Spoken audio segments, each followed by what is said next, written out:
মির্জাপুরে চলন্ত বাসে ডাকাতি ও যৌন হয়রানির ঘটনা।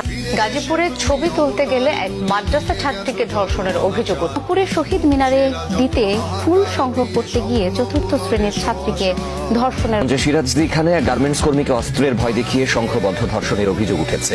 রাজধানীর শেওড়াপাড়া একটি আবাসিক হোটেলে সারা রাত আটকে রেখে এক নারীকে সংঘবদ্ধ ধর্ষণের অভিযোগ উঠেছে। গাজীপুরে স্টুডিওতে ছবি তুলতে গিয়ে পঞ্চম শ্রেণীর এক মাদ্রাসা ছাত্রীকে ধর্ষণের ঘটনায় স্বামীকে বেঁধে স্ত্রীকে দলবদ্ধ ধর্ষণের অভিযোগ উঠেছে খুলনায়।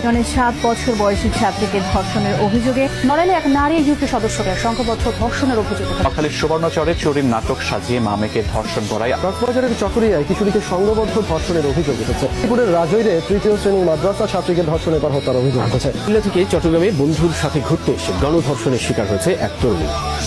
এরপর বাড়ির পাশেই রাতভর মেয়েটির উপর চালায় পাশবিক নির্যাতন।